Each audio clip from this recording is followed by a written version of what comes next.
parle bien sûr. La France, Paris contraint vers la sortie par la poussée nationaliste. C'est de cela qu'il s'agit. Des analyses légères ont fait croire à un moment donné que c'était fini pour le Mali, que Paris avait retourné la révolution à son avantage. C'était sans compter avec la complicité de la dynamique même qui a porté, n'est-ce pas, le coup fatal à cette marionnette de la France-Afrique qu'on appelait Ibeka. Je ne dirais même pas de regretter, mais moi, il n'est pas encore mon maire. C'est-à-dire, mémoire politique, c'est-à-dire, Ibeka, c'est la poubelle de l'histoire. Donc, lorsque le mouvement qui a débouché sur la chute de M. Ibeka a été mis en place, vous vous souvenez, Grosse, nous avons attiré l'attention des Maliens. Nous avons dit, attention, votre mouvement est menacé de récupération par la France. Justement. La France fera tout pour le récupérer. À l'époque même, c'est une position qui n'a pas été comprise par tout le monde. Je l'avais dit. C'est ce qui s'est passé dans un premier temps. La France a récupéré celui qu'on appelle le président de la transition.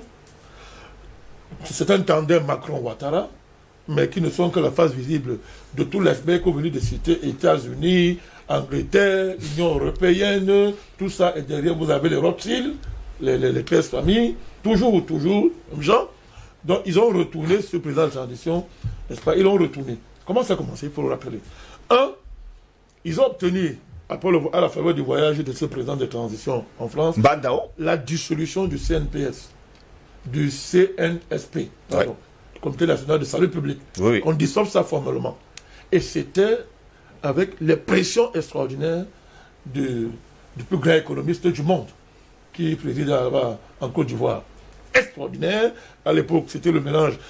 Il a fait l'embargo, l'embargo. L'embargo sur les armes, fermeture de frontières. Il a financé les groupes dits anti-putschistes, les militaires dits anti-putschistes au Mali. M. Ouattara, il ne voulait pas entendre parler, pas question d'abord, c'est son ami qui est tombé. Et deuxièmement, il savait que les militaires maliens n'ont pas caché. Ils l'ont dit, quel est le pouvoir, qu'on ne veut pas s'arrêter au Mali. Notre ambition est de libérer toute l'Afrique de l'Ouest, en commençant par la Côte d'Ivoire et le Sénégal. Donc vous voyez, une variable importante d'analyse, la guerre quasi ouverte entre M. Ouattara, pion de Paris, et le mot pion même très c'est un honneur pour lui de l'appeler pion. Il est pire qu'un pion. Donc l'axe là, Ouattara, Bamako, Abidjan, c'est un axe de quasi-guerre entre les militaires maliens et M. Ouattara. Tout à l'heure, vous verrez pourquoi, quand j'ai fini mon analyse, pourquoi j'insiste là-dessus. Donc, en plus de ça, on a dit, on ne veut pas de 3 ans de transition, on veut 18 mois. Vous voyez, on veut 18 mois. Pour vous dire quoi? Que les militaires ont fait des compromis. Il faut comprendre ça. Les militaires ont fait des compromis. Donc, ce ne sont pas des jusqu'au boutistes comme on l'a voulu croire. Ils ont fait des compromis pour l'intérêt de leur pays. Seulement, qu'est-ce qui se passe? Ce président de transition est invité à Paris. Macron lui dit que non, tu vas être le futur président. Marche avec nous, on va t'encadrer. Le premier, on va t'encadrer.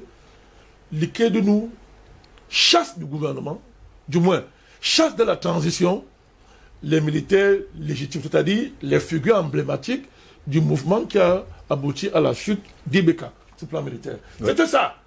Et c'était l'exigence de M. Ouattara. On allait jusqu'à faire le chantage à la livraison de l'énergie électrique au Mali. M. Ouattara, toujours. Les Maliens ont demandé un supplément de 10 MW d'électricité. M. Ouattara a bloqué le chantage. Il dit que si vous voulez l'électricité, vous devez faire ce que je suis en train de vous dire. Vous me chassez ces militaires du pouvoir. Nous ne voulons pas voir ces militaires. Ces militaires-là, surtout les colonels qui ont pris, les colonels, là, le fameux Quator, n'est-ce pas, qui a pris le pouvoir réellement à la faveur de la chute d'Ibeka. M. Ouattara et Macron ne veulent pas voir ces gens. C'était clairement dit. Monsieur le président de la transition malienne a été invité au dernier sommet sur le financement. De vous à moi. Et bien, qu'est-ce qu'il allait faire là-bas? C'est la véritable interrogation, président. Mais je vous dis pourquoi il était là-bas. Derrière, il a rencontré Ouattara, sous la présidence de M. Macron. Donc, il y a eu un sommet. Derrière le sommet, il y avait un vrai sommet. Complot contre le Mali. On l'a convaincu de passer à l'acte. C'est-à-dire de chasser ces militaires-là.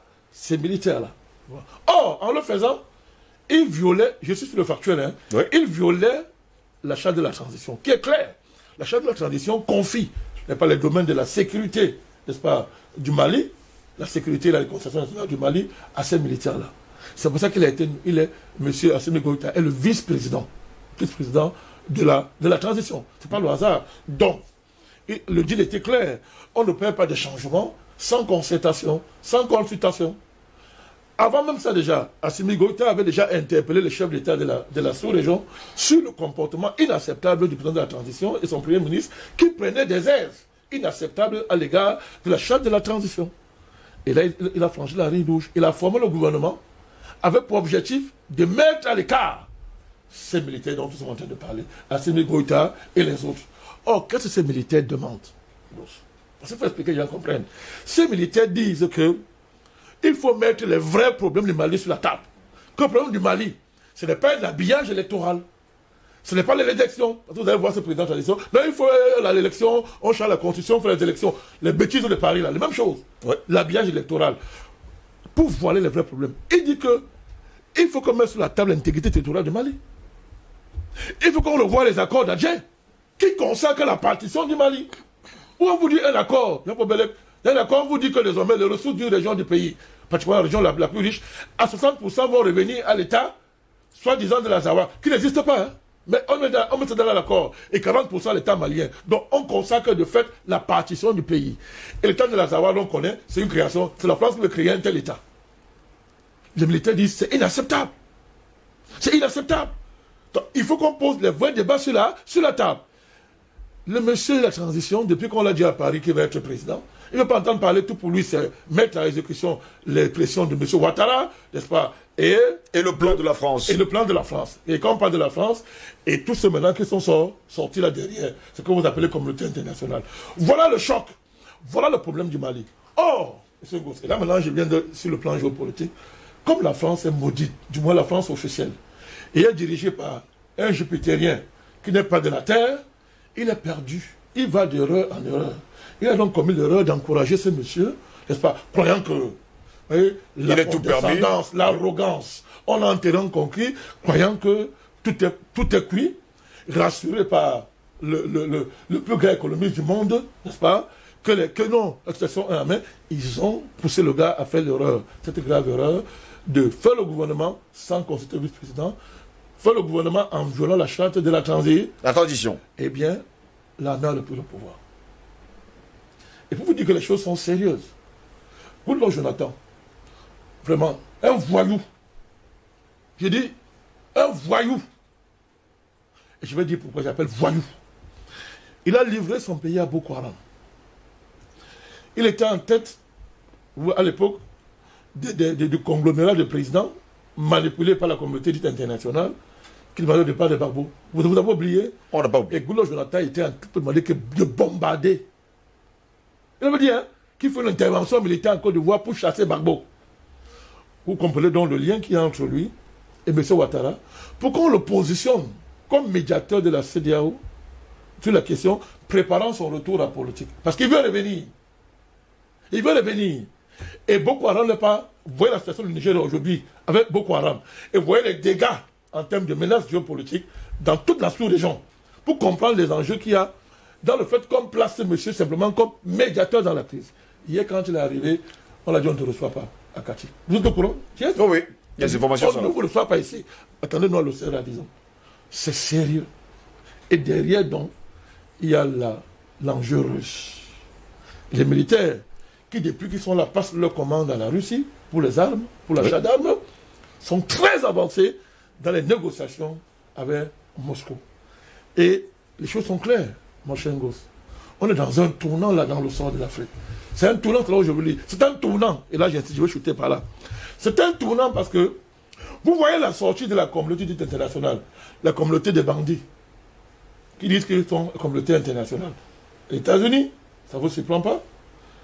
La France, l'Union européenne, l'Angleterre. Je ne cite pas les gens comme l'Union africaine. Je dis que monsieur le président de la commission de l'Union africaine, Faki Mahamat, veut être président du Tchad. Je l'ai dit depuis au moins pratiquement un an. À l'époque, personne ne me croit. Il veut être président du Tchad.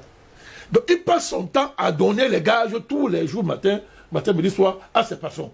Vous ne le verrez sur aucun de ces sérieux du continent. Donc, je prends un exemple. Vous trouvez normal que l'Union africaine n'ait rien dit sur le sort d'un fils de l'Afrique à la CPI qui a été innocenté?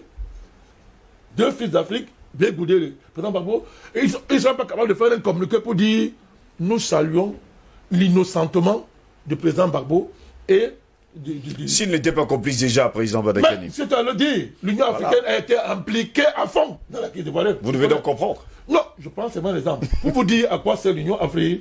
Son président à l'heure actuelle passe son temps à donner des gages à ce qu'on appelle partenaire parce qu'il veut être président du Tchad. Donc, ne parlons pas de ça. Ne parlons pas de la CEDEAO. C'est un machin qui ne sert à rien. C'est un objet de course de la France. Donc, ces pays-là qui sortent là, en fait, ça dissimule une guerre entre le bloc occidental et la Russie sur le sol malien. On a un tournant. Imaginez donc que la Russie s'installe au Mali. Quand la Russie s'installe quelque part, les terroristes disparaissent. Monsieur Gouss. Je répète, quand la Russie met quelque part où il y a les terroristes, le lendemain, ils disparaissent. Or, ça fait combien d'années que la France, mélangée avec ses amis-là, que vous venez de citer là, est incapable de mettre fin au terrorisme dans le Sahel. Ça fait combien d'années? Si ce n'est pas eux qui sont justement en train de je vais y arriver.